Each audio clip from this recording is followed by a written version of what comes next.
attention or your thoughts or your energy on what always has been.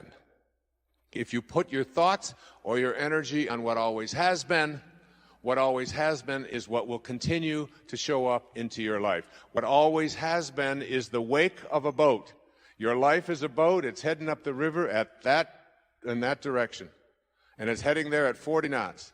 And you're standing on the stern, and you're looking down at the water, and as the boat goes in this direction, here you are, looking down into the water, and what do you see? You see the wake. And what is the wake?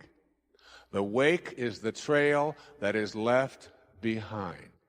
That's what the wake of your life is. That's what the wake of the boat is. And if you ask yourself the question, what's driving the boat? What's making this thing head in this direction? The answer is the present moment energy that is being generated by the engine, and nothing more is what's making the boat go in this direction. And then if you ask yourself this key question, is it possible for the wake to drive the boat? Can a trail that is left behind make a boat go in this direction? What's the answer? Impossible, isn't it?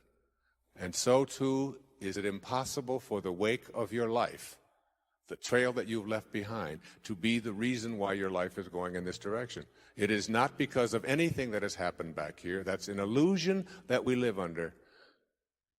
What has happened back here is a trail. The choices you make in this moment. And if your thoughts are on what always has been, this is the way we've always done things, this is the kind of person I am, I can't change, you can't teach an old dog new tricks, all of those cliches that have become so much a part of our life, if your thoughts are on what always has been, and you despise what always has been, you will continue to attract more of what always has been, even though you despise it. It works that way. So you can't think about what's missing, what is, and what always has been. Consciousness is the intelligent awareness within us that gives us life every day. Let's term this objective consciousness, or the subconsciousness. This is a system of awareness separate from the conscious mind. It is subconscious, but it is incredibly intelligent and mindful. It is also separate from the thinking brain, but it operates via the other parts of the brain to keep our body in order. With objective consciousness running the show, the brain processes millions of automatic functions every second on a cellular level and at an aggregate level as well, of which we are not consciously aware. These are the aspects of our health and life that we take for granted every day, the systems that control our heart, digest our food, filter our blood, regenerate cells, and even organize our DNA. It takes a great and unlimited consciousness to be responsible for all these functions.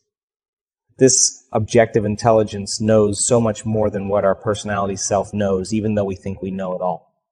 This is a universal, fundamental aspect of every human being, independent of age, gender, education, religion, social status, or culture. Few ever stop to acknowledge its power, will, and intelligence. In fact, this aspect of consciousness is what gives life to all things. It is a real intelligence with quantifiable energy or force that is innate to all things. It is objective and constant. It has been called zero-point field, the source, and universal intelligence. It is the source that collapses the quantum field into all physical form. Literally, it is the life force. Quantum physics is just beginning to measure this field of potentials. As human beings, we possess both elements of consciousness. We are consciously aware as a subjective consciousness, and we exist because we are connected to the force of life that is an objective consciousness. We have free will to choose the quality of life we desire, and at the same time, a greater intelligence is giving and allowing us the animation of life in every second. In fact, science now understands that everything physical, including you and me, is just the tip of an immense iceberg. The question is, what is the field that holds it all together, and how do we make contact with it? The brain has the equipment, so to speak, to facilitate both these levels of consciousness. The brain without consciousness is inert and lifeless. When consciousness is facilitated through the human brain, the end result is called mind. Mind is a working brain, a brain in action. Mind comes into being when an operating brain is animated with life.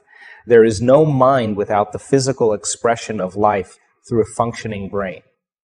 Mind, then, is the product of consciousness manipulating the subtle and diverse neural tissues of the brain. Since both of these specific levels of consciousness animate the brain to create mind, we must possess two different arrangements at work in the brain. We have conscious mind and subconscious mind embroidered in two diverse brain systems. Accordingly, the brain has two distinct generalized systems with appropriate hardware to facilitate two types of consciousness. Our conscious awareness is based in the neocortex. The crown of our brain, the neocortex, is the seat of free will. This is the conscious thought center of the brain, where everything an individual learns and experiences is recorded, and where information is processed. The arrangement of how brain cells are connected together in the neocortex distinguishes you from other individuals and makes you unique. You have the ability to be consciously aware of yourself, your actions, your thoughts, your behavior, your feelings, your environment, and your mind, and to express thoughts and ideas. The invisible qualities of self-reflection, self-contemplation, and self-observation define your subjective experience of self. When we speak in terms of a person losing consciousness or regaining consciousness, we mean that he or she is leaving or returning to a level of being. Self-aware, awake, and possessing a conceptual memory of self. All this is managed by the neocortex, the new brain.